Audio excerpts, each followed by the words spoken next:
Assalamualaikum warahmatullahi wabarakatuh.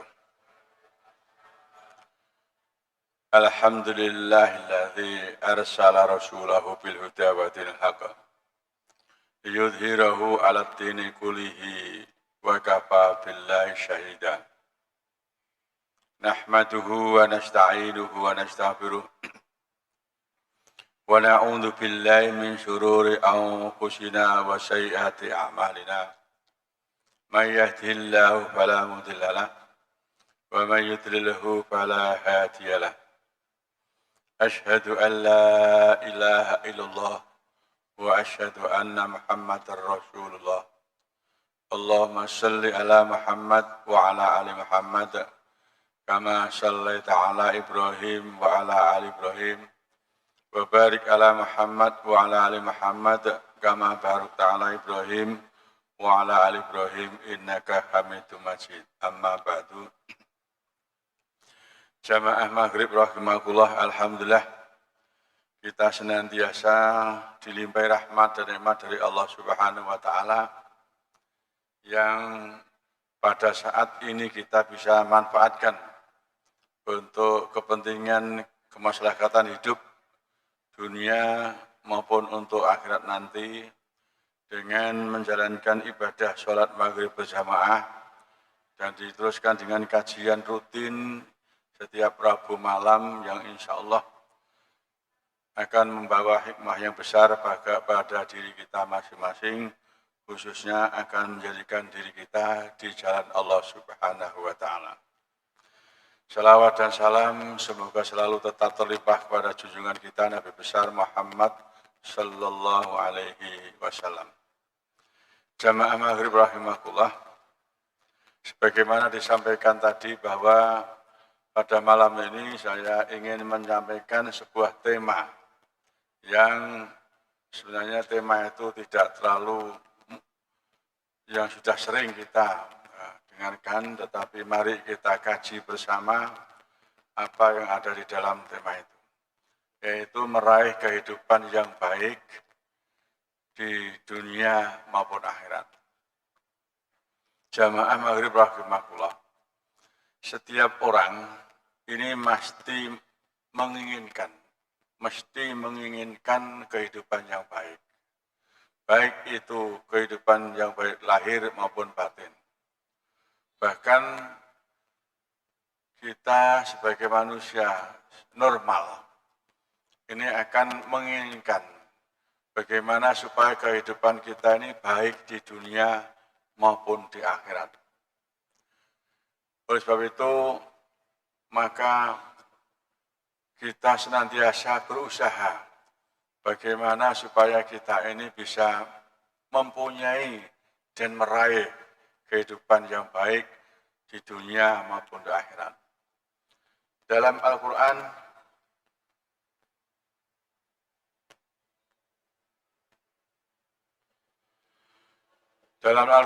kehidupan yang baik disebut dengan hayatan thayyibah. Jadi istilah dalam Al-Quran, kehidupan yang baik itu adalah hayatan thayyibah. Artinya hayat itu hidup, thayyibah itu baik. Cuma ada perbedaannya, hasan dan thayyib itu ada perbedaannya. Ya. Kita tidak bahas itu, tapi mari kita. Jadi kita ini senantiasa menginginkan bagaimana supaya kehidupan kita itu menjadi kehidupan yang hayatan thayyibah, baik di dunia maupun di akhirat. Apa yang dimaksud dengan hayatan thayyibah? Banyak ya definisi atau pengertian yang dibuat oleh para ulama. Yang kalau kita simpulkan, hayatan thayyibah itu adalah kehidupan yang di dalamnya diliputi rasa kebahagiaan sehingga seseorang menjadi tenang dalam menjalankan kehidupan. Jadi hayatan thayyibah itu indikatornya dalam diri kita ini terdapat ketenangan dalam menjalankan hidup. Jadi kalau kita ini di dalam kehidupan kita tenang, ya, masalah bisa diselesaikan dengan baik, kemudian ibadah kita juga rutin dan sebagainya. Itu salah satu ciri daripada hayatan thayyibah. Ada beberapa kriteria. Satu kehidupan disebut dengan hayatan thayyibah. Yang pertama,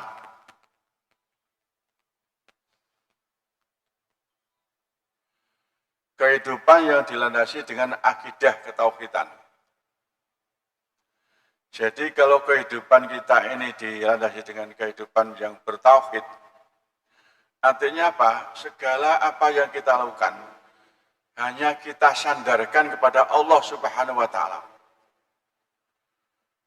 Apapun yang kita lakukan, apakah itu urusan duniawi, urusan ukhrawi, ya, muamalah ma'anas, muamalah ma'allah, itu seluruhnya kita sandarkan kepada Allah Subhanahu wa Ta'ala. Dan memang itu adalah satu perintah dari Allah Subhanahu wa Ta'ala. Dalam firman Allah, dalam Al-Quran disebutkan, Kul inna sholati wa nusuki wa mahyaya wa mamati lillahi rabbil alamin. Katakanlah bahwa sholatku, ibadahku, hidup dan matiku semata-mata hanya untuk Allah Subhanahu wa Ta'ala. Jadi apa yang kita lakukan di dalam kehidupan ini, kalau kita bertauhid pada Allah, sandarannya hanya kepada Allah. Apa yang kita lakukan, hanya kita persembahkan untuk Allah. Hanya karena Allah, tidak karena yang lain.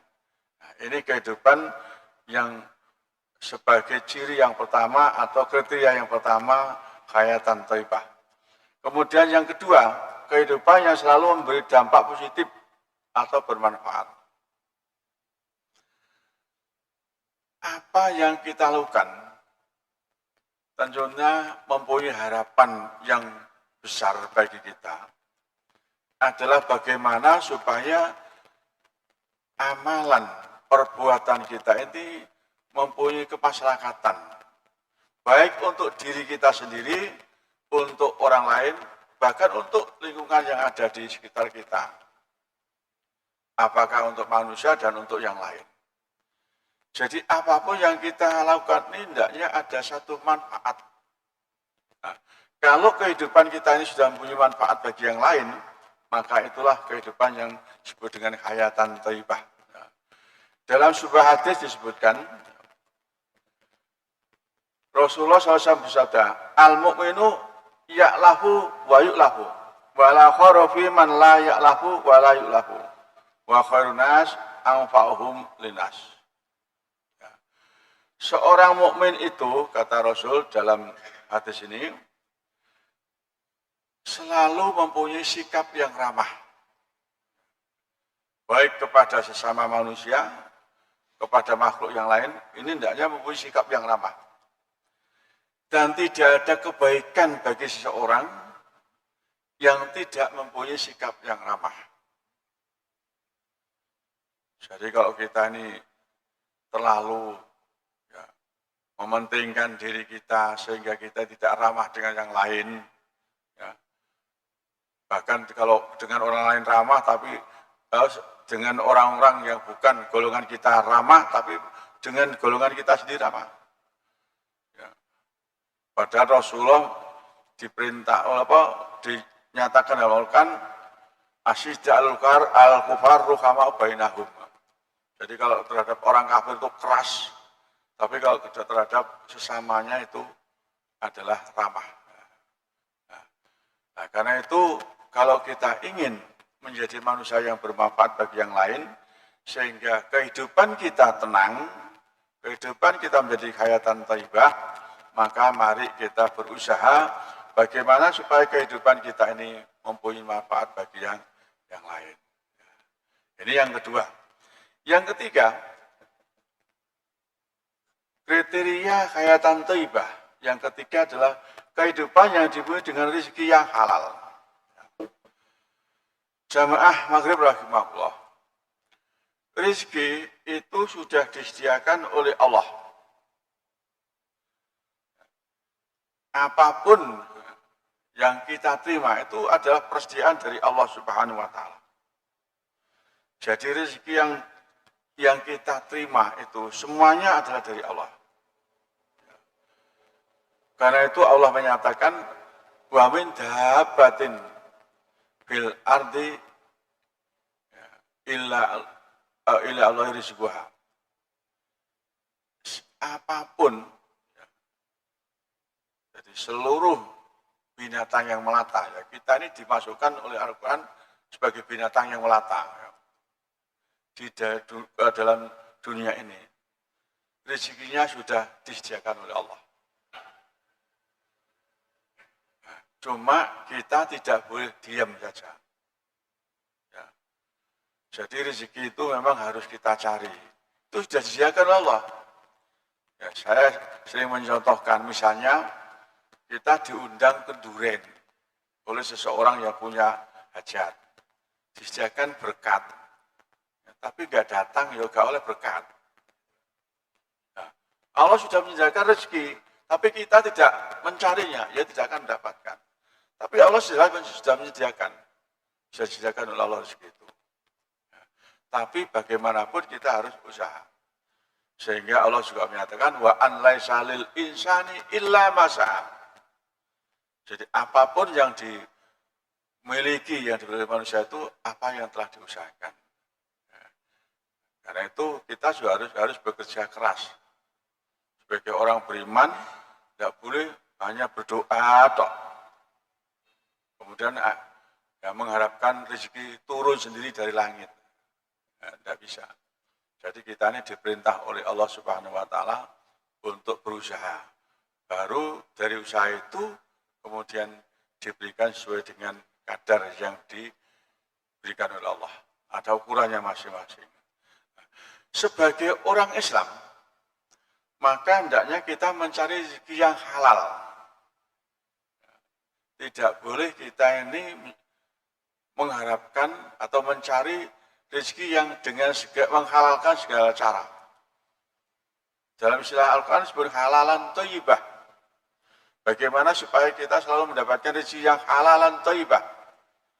Yang halal baik thayyib itu dalam masalah rezeki ini adalah baik ya, asalnya, ya, baik pemanfaatannya, baik nutrisinya, ya, gizinya baik, itu thayyibah.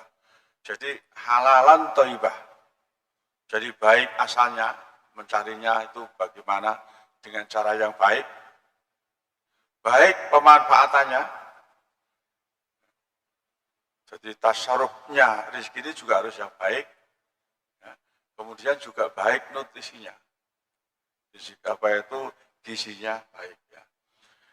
Ini satu perintah yang diberikan oleh Allah. Ya ayyuhalladzina amanu ya ayyuhannas kulu mimma fil ardi halalan thayyibah wa la tattabi'u khutuwatis syaiton innahu lakum aduwwun mubin. Wahai manusia, kita semuanya diperintah. Makanlah dari apa yang ada di bumi ini yang halal dan baik. Halalan thayyibah. Wala tatabi'u khutuwati syaiton. Jangan sekali-kali kalian mengikuti langkah-langkah setan dalam mencari rezeki. Yang jelas setan selalu mengarahkan yang tidak baik. Pokoknya soleh. Orang Jawa bilang, bal kedua, senajane begini sak bantal, pokoknya kontal ya dianggap halal. Nah ini istilah Jawa itu. Bal kedua, senajane gedene sak bantal, nek kontal ya dianggap halal. Ini artinya apa? Orang mencari rezeki dengan menghalalkan segala cara. Gak peduli itu dari cara yang haram, korupsi, manipulasi, garong, begal. Yang penting dapat. Itu namanya orang yang mencari rezeki yang tidak halal. Padahal kita diperintah itu halalan thayyibah. Seperti yang dijelaskan tadi, thayyibah itu adalah thayyib cara mencarinya, thayyib untuk tasarufnya, pemanfaatannya, dan thayyib nutrisinya. Itu adalah yang disebut dengan halalan thayyibah.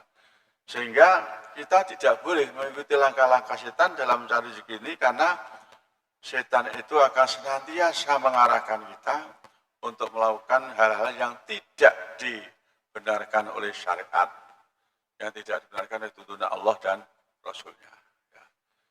Ini kehidupan yang ketiga yang merupakan kriteria daripada kehidupan hayatan thayyibah.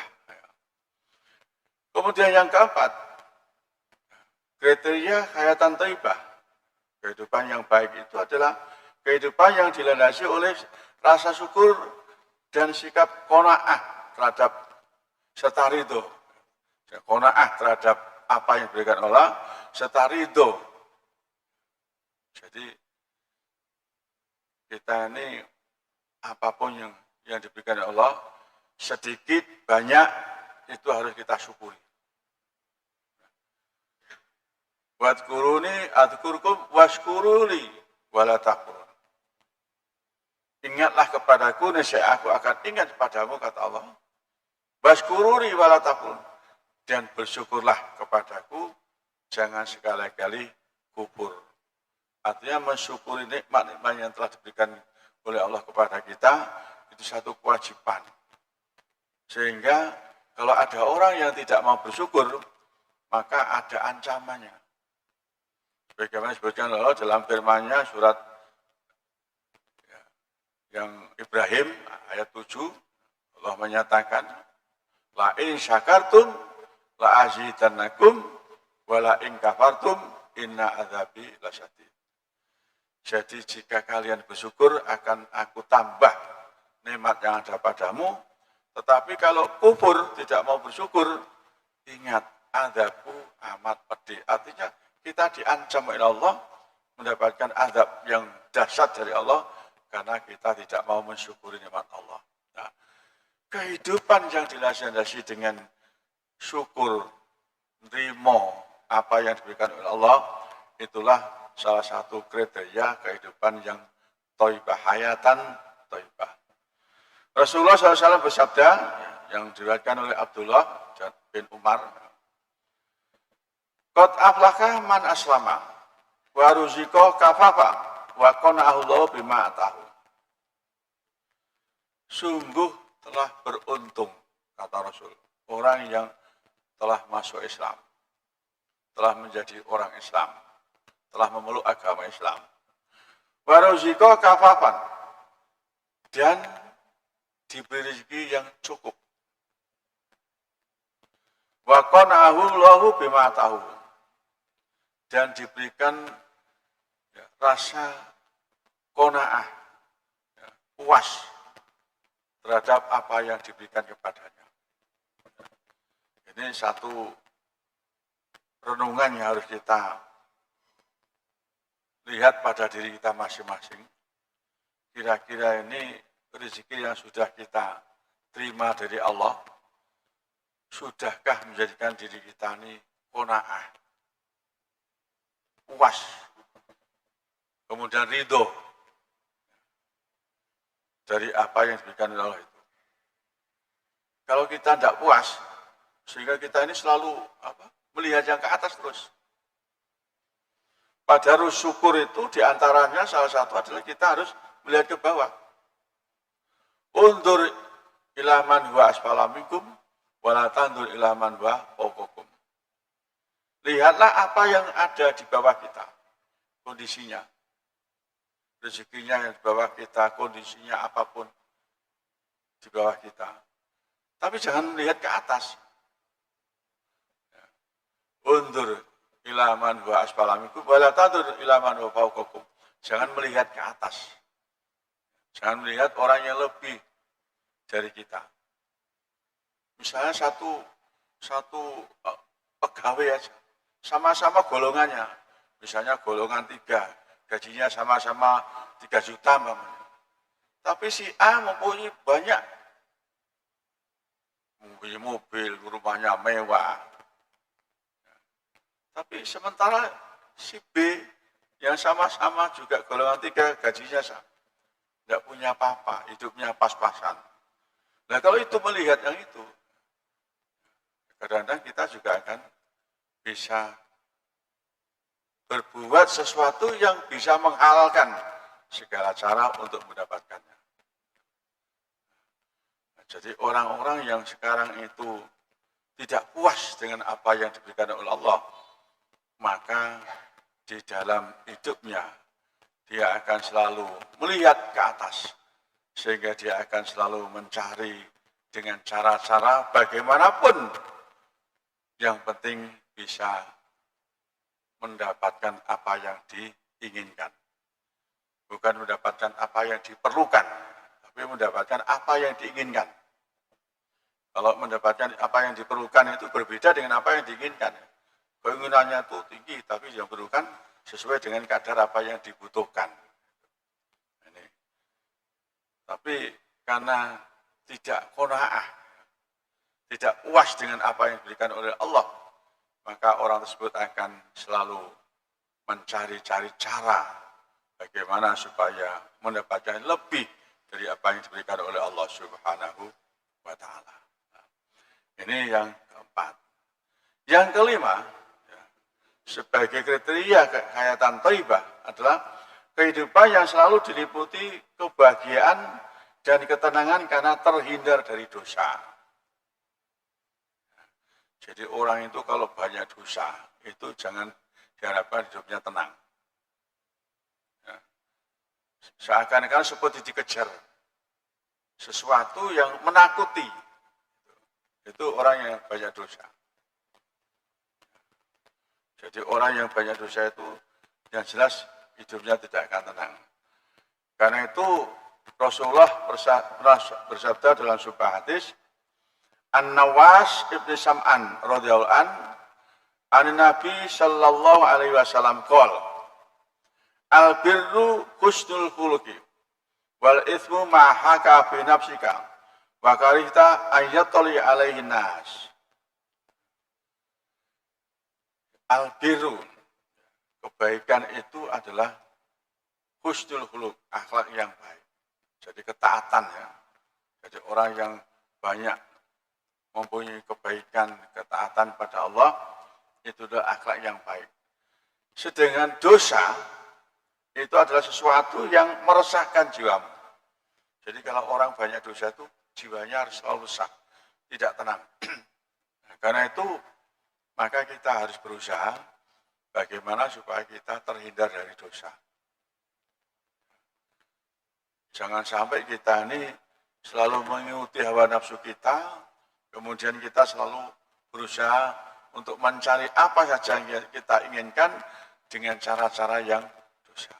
Atau kita tidak memenuhi perintah-perintah Allah. Waktunya sholat, tidak sholat. Waktunya zakat, padahal hartanya banyak, tidak zakat. Waktunya puasa, padahal mampu, tapi tidak puasa. Puasa Ramadan tidak puasa, alasan macam-macam.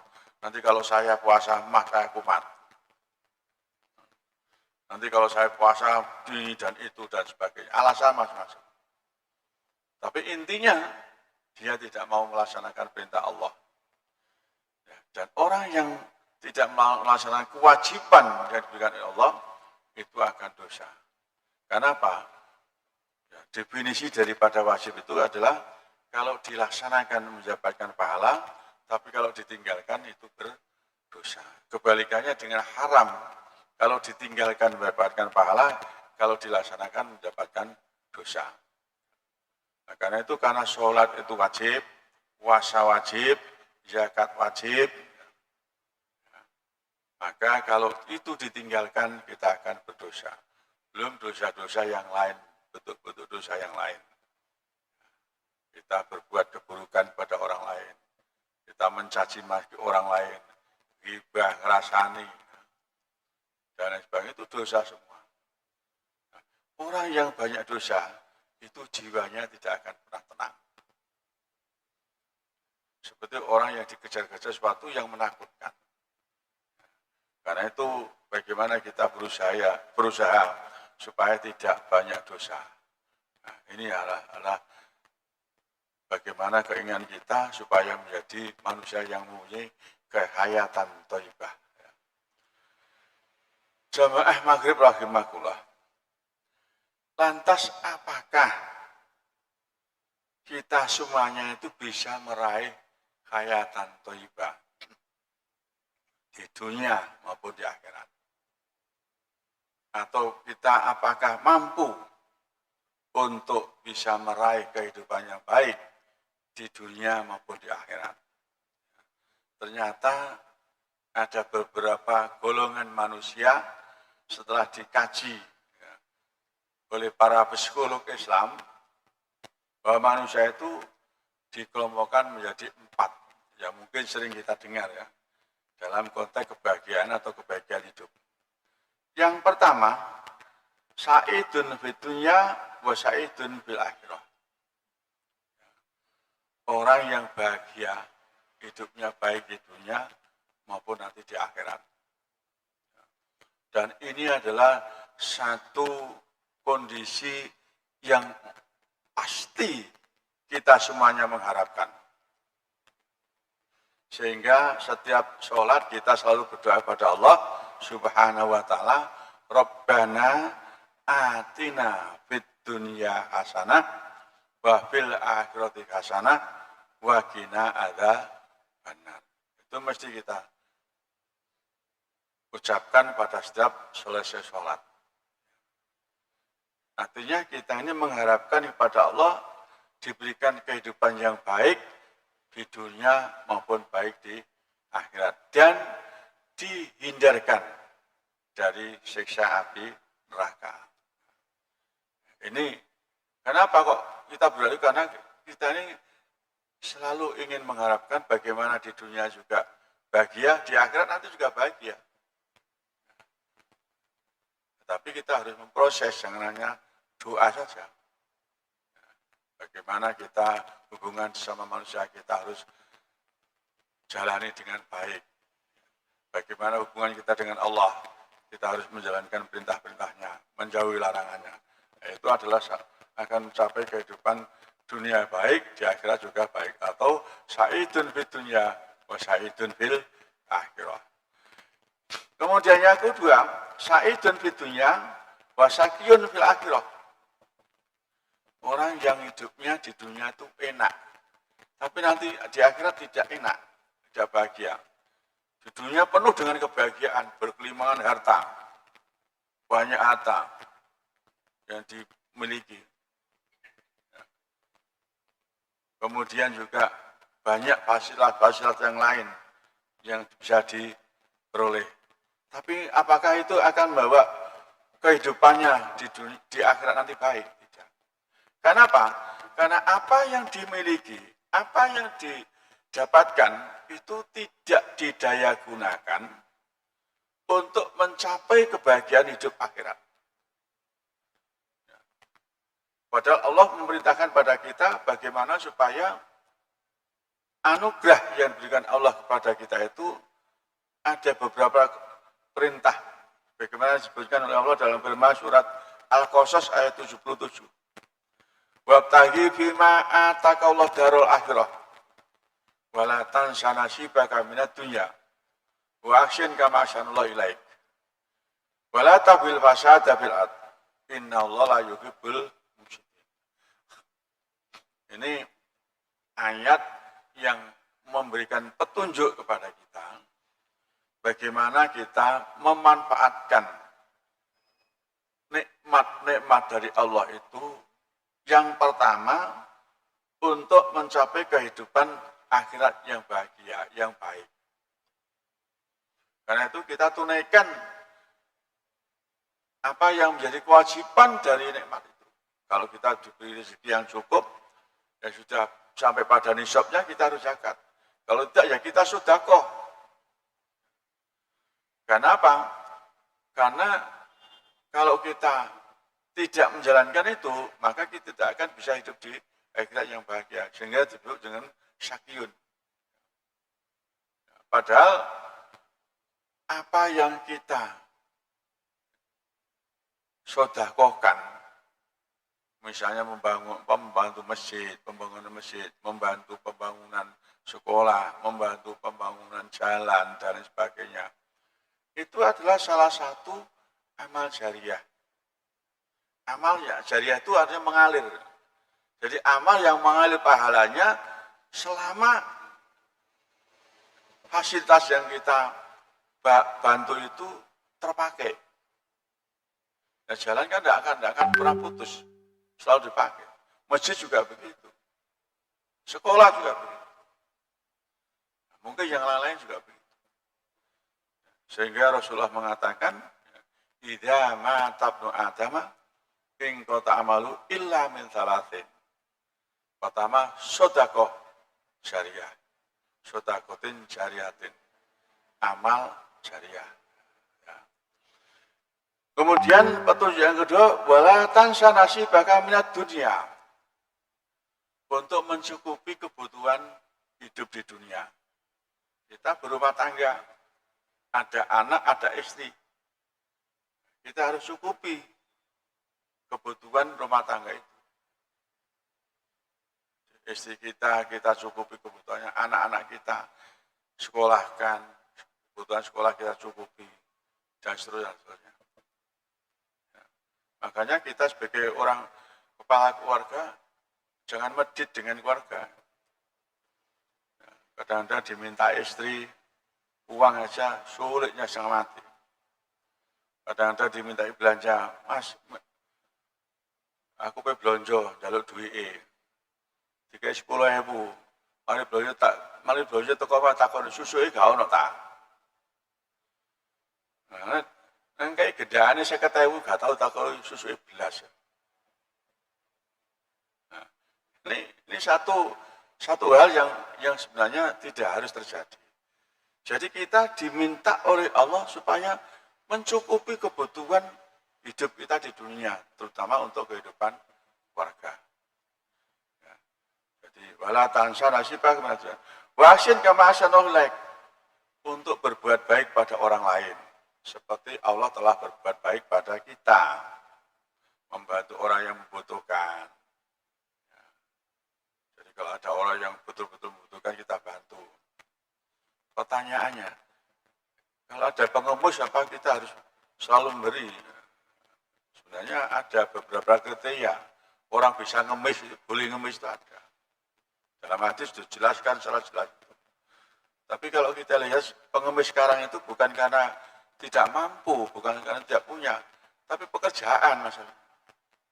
Sehingga pengemis sekarang juga dikoordinir oleh bos-bos itu. Ditaruh di sana-sana setor. Nah, yang terjadi di kota-kota besar kan pengemis itu, kalau pagi diangkut dengan kendaraan, di tempat sini nanti, sore diambil setoran. Dianggap pekerjaan. Sekarang ini pekerjaan. Kalau pekerjaan yang tidak bondo itu, bondo ini mau isin kok gak. Bukan karena dia tidak mampu sebenarnya. Sebab kalau kita lihat pengemis itu kehidupannya lebih daripada kita kadang-kadang. Lebih glamor daripada kita. Nah, ini. Tapi juga ada yang tidak demikian. Tidak semuanya lah. Nah, karena itu, tapi yang bagi orang yang sangat membutuhkan, tetangga kita sangat membutuhkan, sakit, ya, butuh berobat, tidak punya uang, kita bantu. Nah, ini untuk berobat pada orang lain. Wala tabil wasat, jadi kita tidak boleh melakukan kerusakan di bumi. Karena apa? Karena Allah tidak menyukai pada orang yang berbuat kerusakan. Ini petunjuk yang jelas dari Allah. Nah, kalau anugerah, nikmat-nikmat yang diberikan Allah tidak kita pergunakan minimal seperti ayat ini, maka meskipun kita di dunia berkelimpahan harta, berkelimpahan nikmat, berkelimpahan fasilitas, tapi jangan harapkan nanti di akhirat akan bahagia. Jadi hanya bahagia di dunia, tapi tidak bahagia di akhirat. Sehingga sa'idun fitunya, wasakiyun bil akhirah. Kemudian yang ketiga, sakiyun fitunya, sa'idun bil akhirah. Di dunia itu dia sengsara. Tapi di akhirat tuh bahagia. Kenapa? Walaupun dia hidupnya pas-pasan, ibadahnya rutin. Sedekah juga rutin. Walaupun hanya 1.000, 2.000. Masuk masjid, ada kaleng, jalan dia. Walaupun hanya 2.000. Walaupun yang dimaksud itu keludik gitu. Tapi tidak apa-apa. Dia membangun kondisi yang bahagia di akhirat. Sholatnya rutin, sholat rawatib rutin tidak ditinggalkan. Sebab Rasulullah pernah mengatakan dalam sebuah hadis, man sabaro sintai asyara rakaatan fi yaumin wa lailatin, kata Rasul, siapa yang bisa merutinkan 12 rakaat dalam satu hari satu malam, jangan maksud adalah 12 rakaat sholat rawatib ya. Banallah baitan fil jannah. Allah akan membangunkan dia rumah di surga. Apa 12 rakaat itu? Dalam hadis itu dituliskan ya. Arba'an qabla dzuri wa raka'atani ba'da. 4 rakaat sebelum zuhur dan 2 rakaat setelah zuhur. Sudah 6. Wa raka'atani ba'dal maghribi dan 2 rakaat setelah maghrib. Wa raka'atani ba'dal isya dan 2 rakaat setelah isya. Wa raka'atani qabla subuhi dan 2 rakaat sebelum subuh. Kalau itu bisa kita rutinkan setiap satu hari satu malam mengikuti sholat wajib, insya Allah janji Allah, banallahu baitan fil jannah, akan dibangunkan rumah di surga. Ya tidak apa-apa di dunia sampai mati ngontrak, gue gak iso tuku omah, tapi bisa beli rumah di surga dengan amalan-amalan kita. Sekecil apapun asal kita ikhlas dan kita tujukan hanya untuk Allah, insya Allah kita akan bahagia. Ya, jadi di akhirat itu bahagia, meskipun di dunia tidak begitu bahagia, hidupnya pas-pasan ya. Ini. Dalam Al-Quran disebutkan ma'indakum yanfadu wa ma'indallahi baqin. Walanazjana ladzina sabaru ajrahum bi asri ma kanu ya'malu. Apa yang di sisimu yang ada pada dirimu, apakah mobil, rumah, itu semuanya akan lenyap. Dan apa yang ada di sisi Allah, itulah yang kekal. Artinya kita hendaknya selalu berusaha apa yang ada di sisi Allah, yang dimiliki Allah, yang nanti akan membawa kebahagiaan kita hidup di akhirat. Jangan sampai hanya mengejar kehidupan dunia saja. Di antaranya kita banyak bersabar dalam menjalani hidup sehingga nanti akan mendapatkan balasan dari Allah lebih baik dari apa yang kita lakukan. Ini ketiga. Keempat, sakyun fid dunya, sakyun fil akhirah. Orang yang sengsara di dunia juga sengsara di akhirat. Wis uripe melarat, gak tahu sholat, gak tahu poso, gak tahu adus misan, maka nanti di akhirat juga akan sengsara. Melarat, sombong misan. Sobe sombong lumayan. Melarat sombong. Jadi ini kapan sombong ini? Masuk melarat pokoknya sombong sih. Wis melarat sombong. Itu artinya akan mengalami kehidupan yang sengsara baik di dunia maupun di akhirat. Nah, ini akibat apa kok begitu? Wa man a'rada an dzikri fa inna lahu ma'isyatan dhanka wa nahsyuru yaumal qiyamati a'ma. Kata Allah dalam surat Toha ayat 124, siapa yang berpaling dari peringatanku, dari petunjukku, orang yang tidak mengikuti petunjukku, kata Allah, maka dia akan mengalami hidup yang sempit, hidup yang sengsara, ma'isyatan dhanka. Wa nahsyuru yaumal qiyamati a'ma, dan nanti pada hari kiamat akan kami kumpulkan dengan orang-orang yang buta. Sehingga diteruskan ayat itu, dia bertanya, kenapa ya Allah, saya kok dikumpulkan dengan orang yang buta, padahal saya di dunia saya bisa melihat. Saya tidak buta di dunia, melihat, atau saya yoketo, ya. Ono gadis cantik yoketo. Tapi kenapa sekarang saya dikumpulkan di orang-orang yang buta? Maka Allah lalu menjawab, begitulah pada saat kamu hidup di dunia, ya, melupakan ayat-ayat kami, peringatan kami, petunjuk kami. Dan sekarang saya lupakan. Nah itu, makanya marilah kita bangun di dalam kehidupan ini, jangan sampai menjadi orang yang sakiyun di dunia, wasakiyun ba'akhirah, sengsara di dunia, juga sengsara di akhirat. Dan ini yang sangat tidak diharapkan. Harapan kita adalah yang nomor satu, sa'idun di dunia, wasa'idun bil akhirah. Lantas bagaimana cara kita mendapatkan kebahagiaan atau kehidupan yang baik dunia dan akhirat? Imam Syafi'i pernah mengatakan, orang yang ingin hidup bahagia dunia dan akhirat itu, ya, faktor utama, kunci utamanya adalah ilmu. Yang biasa disebut hadis, ya. Itu sebenarnya bukan hadis itu. Itu kata-kata dari Imam Syafi'i. Man arodan, siapa yang menginginkan kehidupan dunia, fa'alaihi bil ilmi. Waman arodal akhirata, fa'alaihi bil ilmi. Waman arodal dunya wal akhirah, atau waman arodahuma, fa'alaihi bil ilmi. Siapa yang menginginkan kehidupan dunia, itu kuncinya adalah dengan ilmu. Bahagia dunia ya dengan ilmu. Ya. Kemudian siapa yang ingin kehidupan akhirat itu bahagia, baik juga dengan ilmu. Sholat juga ada ilmunya.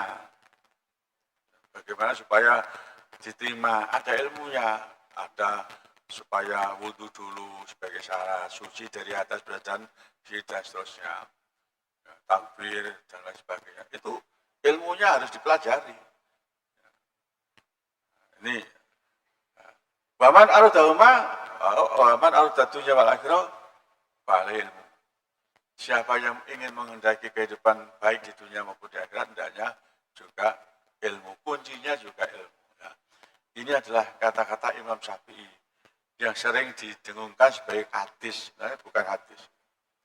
Setelah saya lihat di mana-mana tidak ada. Di buku hadis tidak ada hadis. Tapi adalah kata daripada Imam Syafi'i. Ya. Jadi itu kalau kita ingin. Ya. Kemudian Al-Quran menegaskan bahwa Allah Subhanahu wa Ta'ala akan memberikan hayatan thayyibah atau kehidupan yang baik kepada orang laki dan perempuan yang beramal saleh dan beriman. Man amila sholihan min dzakarin aw untha wa huwa mu'minun falanuhyiyannahu hayatan thayyibah wa lanajziyannahum ajrahum bi ahsani ma kanu ya'malun. Siapa yang beramal soleh, baik laki-laki maupun perempuan, dan dia orang beriman, falanuhyiyannahu hayatan thayyibah, maka akan kami berikan kehidupan yang baik, walanajziyannahum ajrahum bi ahsani ma kanu ya'malun, dan akan kami balas dengan balasan yang lebih baik dari apa yang dikerjakan. Jadi ayat ini ada dua, yaitu amal soleh dan iman. Artinya apa? Amal soleh yang kita lakukan itu harus didasari dengan iman pada Allah Subhanahu wa Ta'ala. Sehingga misalnya puasa itu juga supaya kita mendapatkan pahala dan ada balasan yang lebih dari itu, maka harus didasari dengan iman. Man shoma ramadhana imanan wa ihtisaban ghufira lahu ma taqaddama min dzambi. Insya Allah tanggal 23 Maret kita sudah mulai puasa lagi. Ini sesuai dengan apa itu maklumat PP sudah.